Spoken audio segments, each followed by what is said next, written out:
Olá, boa noite, sejam muito bem-vindos à nossa live de perguntas e respostas telemedicina na prática. Hoje é o nosso episódio de número 62. E aqui eu vou responder dúvidas de colegas médicos que desejam ter mais liberdade utilizando a telemedicina no seu dia a dia.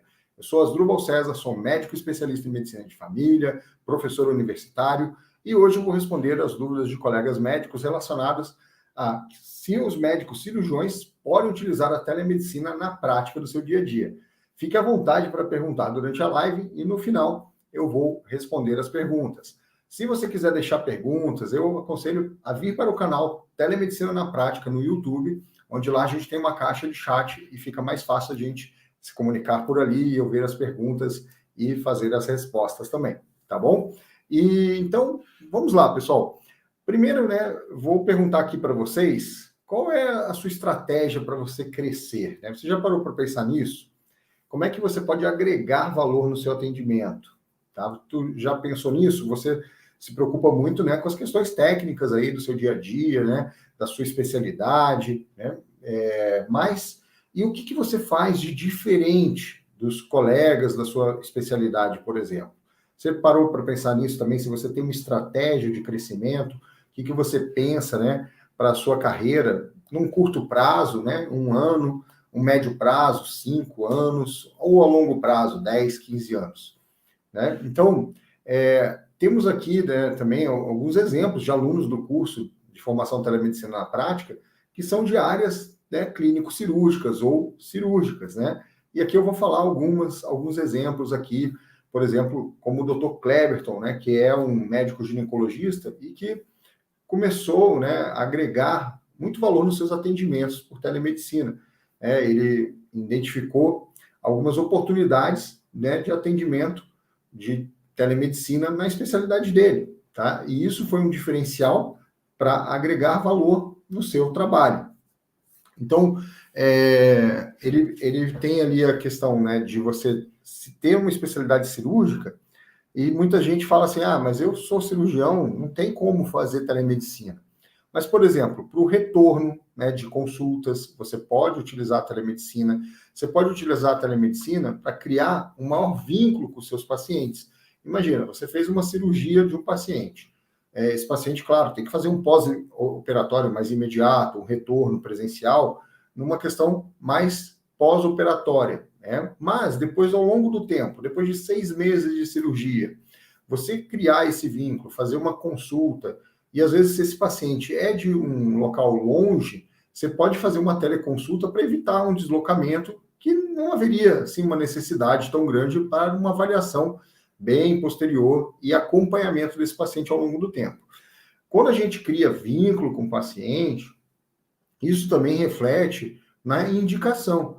Por quê? Aquele paciente que se sentiu bem acolhido, bem atendido ao longo do tempo, ele provavelmente, quando alguém vier perguntar para ele sobre um cirurgião, alguma coisa assim, para fazer uma cirurgia, ele vai acabar te indicando. Porque ele fala, olha, eu fui bem atendido, a cirurgia foi tudo bem, pós-operatório tudo ok, e o médico cirurgião, apesar de eu estar distante, ele entrou em contato comigo e a gente fez uma avaliação por telemedicina, para saber como é que eu estava, por um acompanhamento, né? Então, isso é muito interessante também. Existem outras situações que são situações muito eletivas, né? Eu sempre dou o exemplo, por exemplo, do pessoal que trabalha com cirurgia de transplante capilar, uma situação muito eletiva, né? E, às vezes, o paciente, ele é de um local distante, ele quer conhecer o médico, quer conversar com esse médico antes de se deslocar para ver sobre o procedimento. Então, você pode utilizar, numa situação bem eletiva, o uso desse recurso da telemedicina para uma avaliação inicial, para orientar o paciente sobre como é o procedimento, para esclarecer dúvidas. E isso, novamente, cria vínculo, né? Você fortalece esse vínculo com o paciente, tá? Então, muita gente acha que a telemedicina só encaixa para especialidades que não são cirúrgicas. A telemedicina só dá para fazer na psiquiatria, né? Mas não, as especialidades cirúrgicas também podem utilizar a telemedicina, tá? E telemedicina, ela tem várias modalidades, tem a teleconsulta, telemonitoramento, tá? A questão aí da teleinterconsulta, Então, por exemplo, vamos pegar uma outra especialidade também que é cirúrgica, cirurgia vascular, né? Às vezes um paciente do interior, né, precisa de uma avaliação com um médico cirurgião vascular, né? Tem uma dificuldade de locomoção.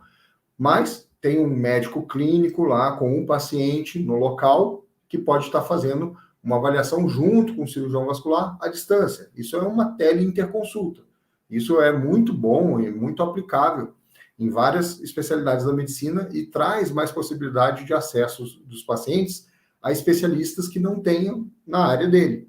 E aquele médico que está lá com o paciente vai ser o médico são os olhos, ouvidos, mãos do outro colega que está à distância, mas está ali orientando, junto com o médico, o exame do paciente e fazendo essa avaliação em conjunto, tá? Então, algumas outras especialidades também, né, cirúrgicas podem se beneficiar nesse sentido também das eletivas, né? Como eu falei, lá dei o exemplo do transplante capilar, tá? Mas existem outras situações que o paciente quer, né, ter mais informações sobre um determinado procedimento. Você também pode dar uma segunda opinião, tá? Pacientes que têm, às vezes, já uma avaliação, exames, né? E eles querem uma opinião de um médico especialista de uma determinada área sobre o procedimento, quer saber mais como funciona, tá? E temos aqui outros colegas, né, que já estamos falando de outras especialidades também, né? Até um colega colocou aqui no nosso chat aqui no Instagram que muitas das coisas que ele faz no cotidiano dele, né, na especialidade de cardiologia, ele consegue já atender por telemedicina. Claro que a gente sempre fala, né, a consulta presencial vai ser sempre o padrão ouro, tá? Mas você já pode ir utilizando essa ferramenta que é a telemedicina no seu dia a dia, sempre observando a resolução do Conselho Federal de Medicina sobre a telemedicina, que é importante, e fazendo o uso das ferramentas adequadas para fazer telemedicina. Então, por exemplo, eu sempre aconselho, né, porque é uma das coisas que está lá na resolução, o registro do atendimento tem que ser feito, tá? Então, lá na resolução diz que o registro pode ser físico, né, que é registrar em prontuário, ou eletrônico.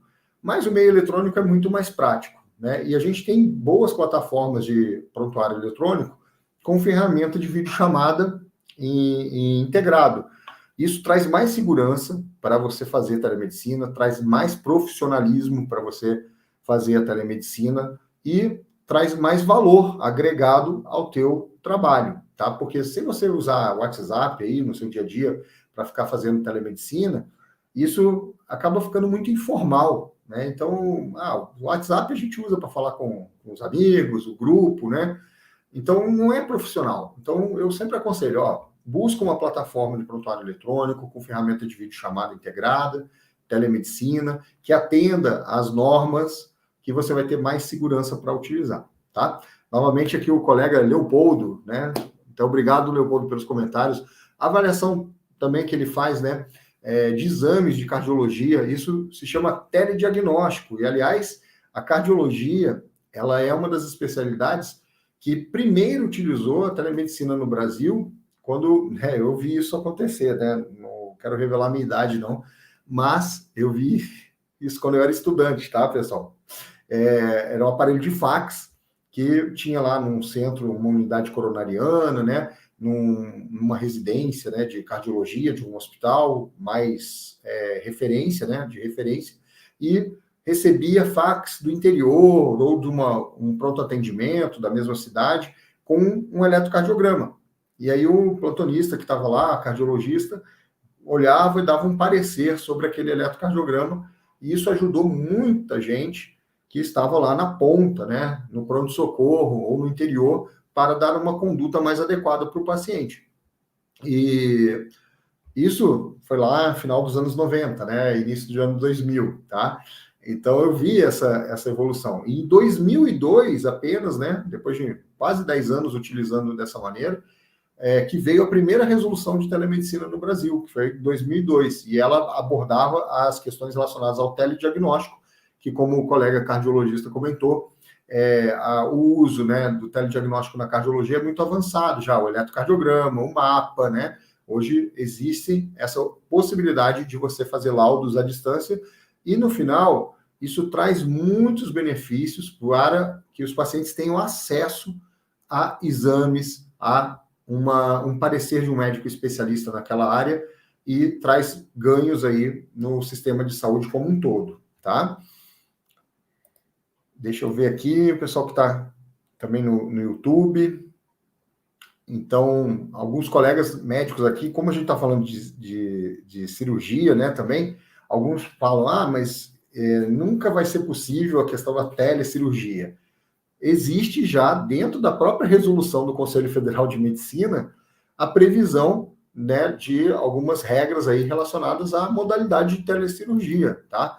Claro que a gente ainda tem algumas questões técnicas, né, e tecnológicas, mas há uma tendência de um caminho para existir também o uso, né, da telemedicina na telecirurgia. Claro que ninguém vai botar uma máquina, por enquanto, né, sozinho o paciente lá, e nenhum profissional, nenhum médico, e vai ser feita uma cirurgia dessa maneira.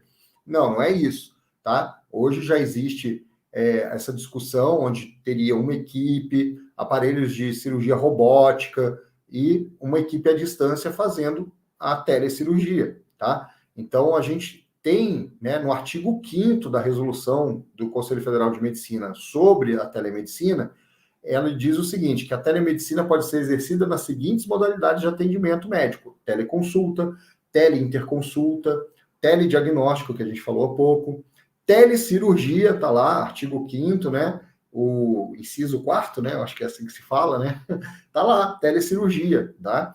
E quando a gente fala em telecirurgia, o artigo 9º da resolução do Conselho Federal de Medicina fala o seguinte, que é a realização de procedimento cirúrgico à distância com utilização de equipamento robótico e mediado por tecnologias interativas seguras, tá? E aí o parágrafo único, né, também desse artigo diz que a telecirurgia robótica está disciplinada em resolução específica do CFM.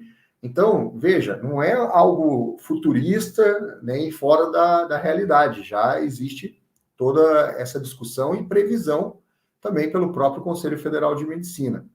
Claro que aqui, né, eu estou falando da telemedicina na nossa prática do dia a dia, né? E como eu falei, os cirurgiões também podem utilizar a telemedicina no seu dia a dia e muitos podem entender que, eu não vou usar na primeira consulta porque na minha especialidade cirúrgica eu não vou conseguir. Mas pode ser utilizado na primeira consulta em algumas situações, sim, como eu falei. Situações muito eletivas, para fins de uma pré-avaliação, para fins de uma orientação, para fins de segunda opinião, você pode estar utilizando a telemedicina na especialidade cirúrgica também, tá? Deixa eu dar uma olhadinha aqui. Hoje o pessoal está comunicando aqui mais aqui no Instagram, né? Saudar aqui o pessoal que está entrando. O doutor Leopoldo, né? Que entra em contato aqui também mandando uma mensagem. Ele pergunta se é obrigatório usar o prontuário eletrônico ou posso escrever a moda antiga no papel. Bom, doutor Leopoldo, bem como você falou, a moda antiga, né? A moda antiga no papel, né? Então, eu gosto mais de prontuário eletrônico por várias coisas, né? Uma que não vai ficar guardando papel mais, né, gente? Ocupando armário, e você tem que fazer a guarda desse prontuário por muitos anos, tá? Então, é volume de espaço morto aí no seu ambiente que você vai ter que ficar desperdiçando, né? E hoje, o espaço metro quadrado tá caro, né, pessoal? Eu acho que na cidade onde vocês atuam, né, na maioria dos locais, o metro quadrado está caro. Então, o que diz o artigo 3º da resolução do Conselho Federal de Medicina, tá?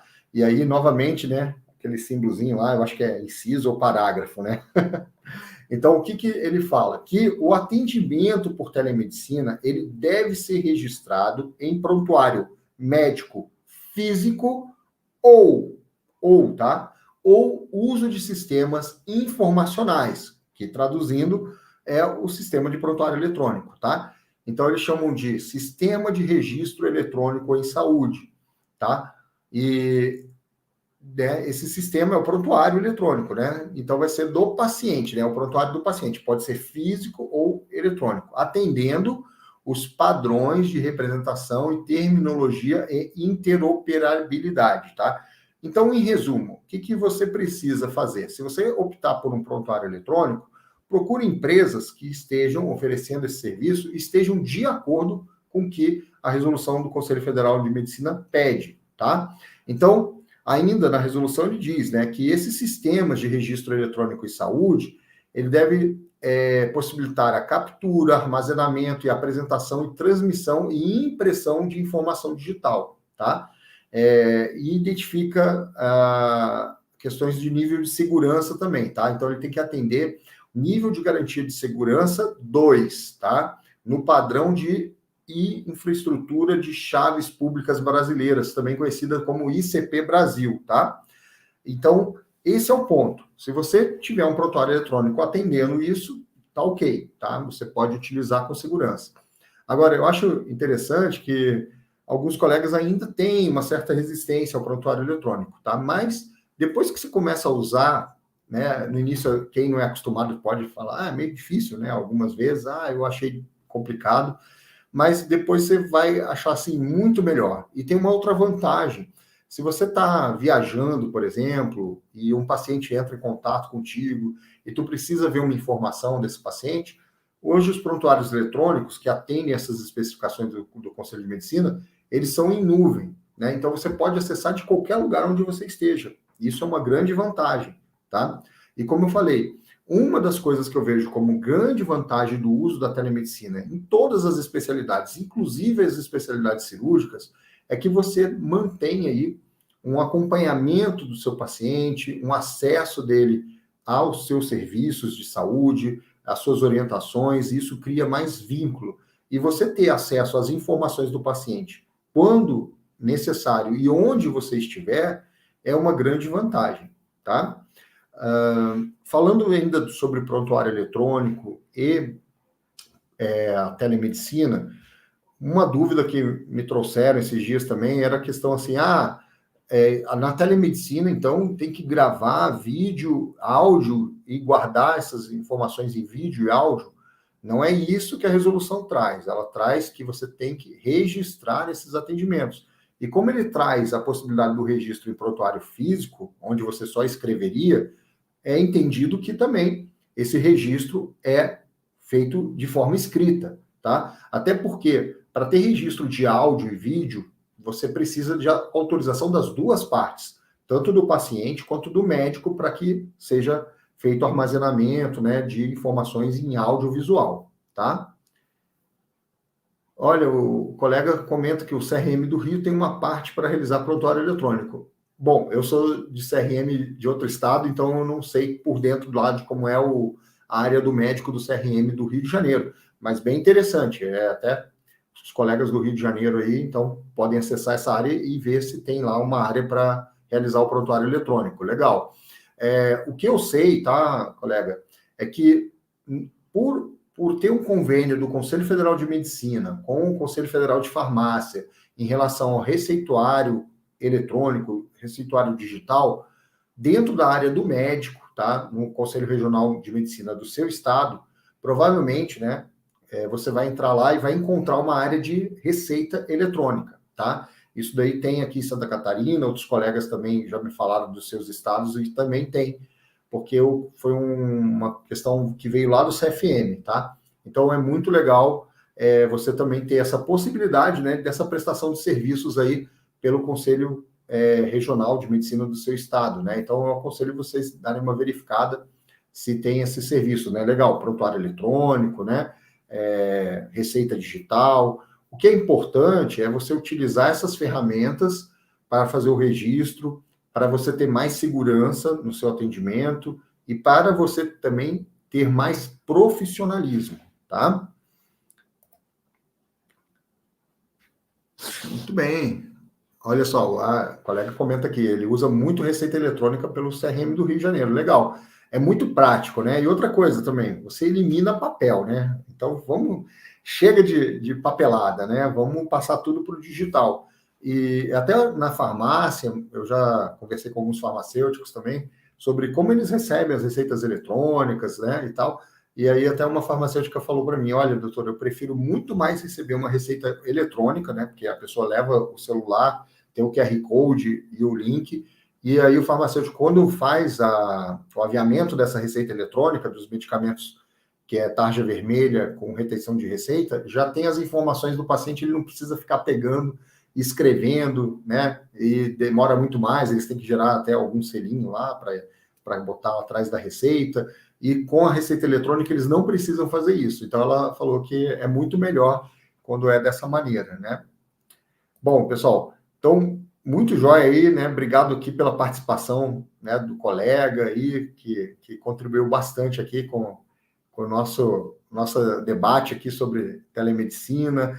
É claro que a gente estava aqui falando aqui inicialmente das questões da área cirúrgica, né?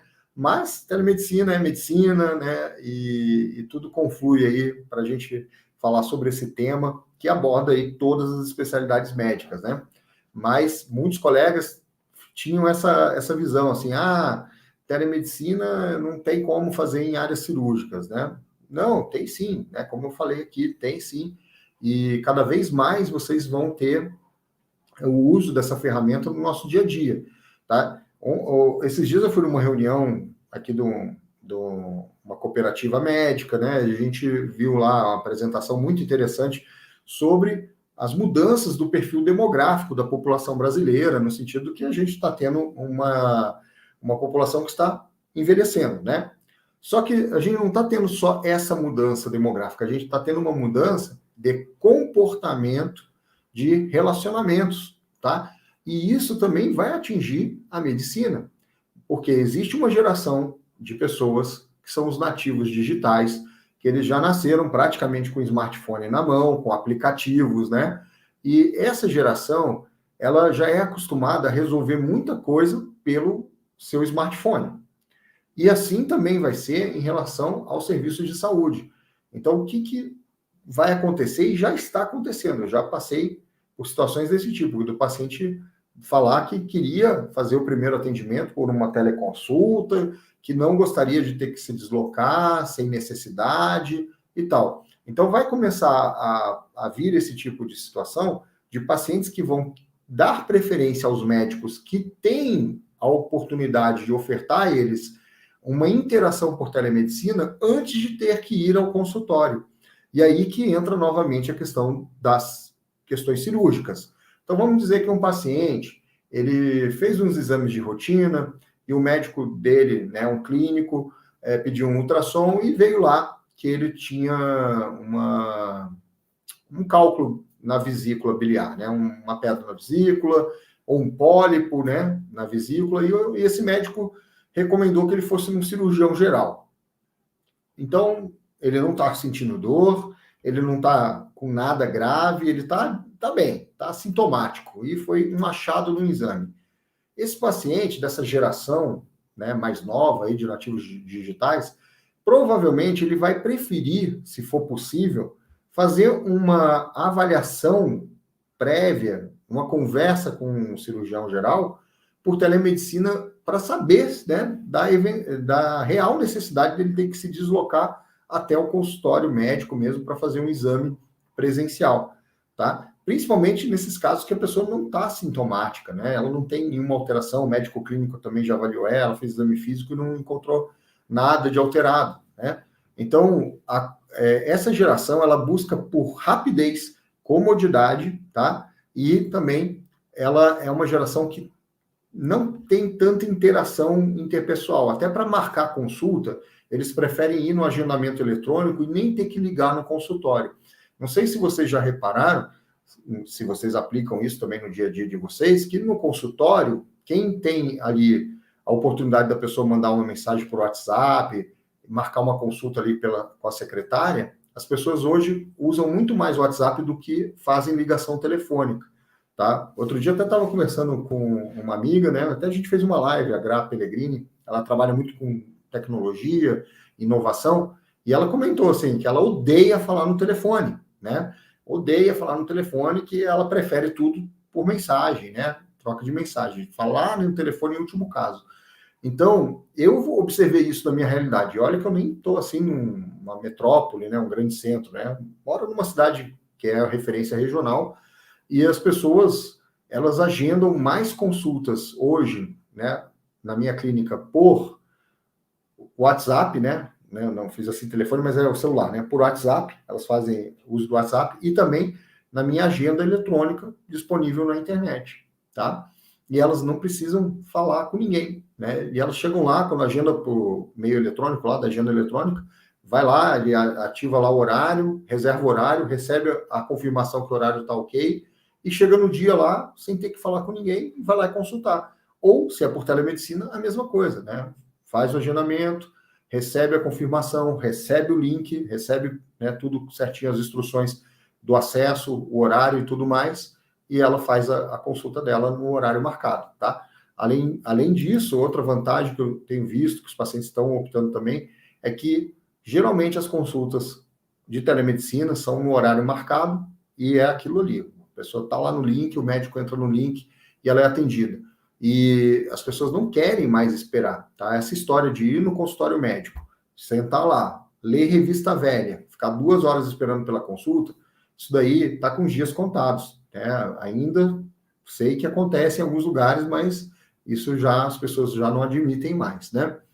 Então, eu sei que tá, né, principalmente na área de cirúrgica, né, às vezes o colega tem consultório, faz cirurgia de manhã, tem um consultório à tarde, às vezes pode ter uma intercorrência cirúrgica, isso daí pode demorar, né, é compreensível, mas cada vez mais os pacientes vão ficar mais exigentes nesse sentido, tá? Então, alguns colegas cirurgiões que eu conheço, eles têm horários de dias separados, assim, dia tal ele só faz cirurgia, outro dia ele só faz atendimento consultório, para justamente não acontecer de atravessar a agenda, tá? Legal, o Leopoldo comenta, né? Prefere avaliar digitalmente os exames dos pacientes do que avaliar na unidade privada de saúde, porque ele consegue ver com mais calma e atenção. Isso é outra vantagem, né? Quando a gente está falando aí também de telediagnóstico, de exames, que você consegue fazer isso onde você estiver, né? Então, traz mais conforto, mais tranquilidade também para você fazer, né? Então, ele comenta que reduz a chance de um erro, em virtude de tempo, isso aí, reduzido na ciência suplementar, isso aí. Valeu, né? Obrigado mais uma vez aí, também por estar comentando, fico muito feliz aí com essa interação. Muito obrigado. E na parte de cardiologia, novamente, sempre a cardiologia está na frente, né, nessas coisas, né? O pessoal da cardiologia é muito bom ali também na questão de diretrizes, né, protocolos, guidelines, né? E também na parte tecnológica, né? Já existe equipamentos, né, para ausculta à distância, né? Claro, ainda não é super popular, mas já tem. Existe equipamentos que também fazem monitoramento da frequência cardíaca, do ritmo cardíaco à distância e manda informações para o médico, tá?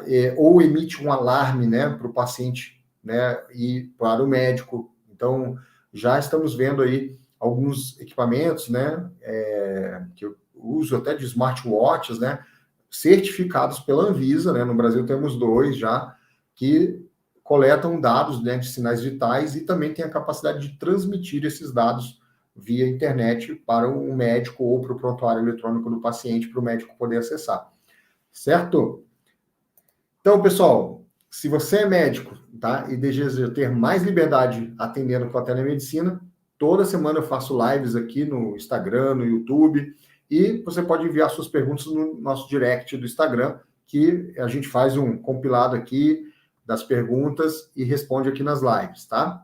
E também convido novamente aí para você se inscrever no canal Telemedicina na Prática, ativa as notificações, compartilha também o nosso Instagram e o canal do YouTube com quem precisa saber mais sobre telemedicina, que tem ainda dúvidas e que quer, né, também ter outros colegas, né, que estão aí compartilhando aí do uso, né, dessa ferramenta no seu dia a dia. Até teve um colega que entrou em contato comigo um dia que ele fazia telemedicina lá, né, quando eu pôde fazer as teleconsultas ali em 2020, na cidade dele só ele fazia. Aí quando ele viu meu material, ele falou assim, nossa, Drubal, que bom que eu te achei, porque eu não tinha com quem conversar sobre isso. Tá certo? Então, fica aí o convite, né? Se inscreva aí no canal do YouTube, ative as notificações, Instagram, Facebook. Muito obrigado e um grande abraço e até breve.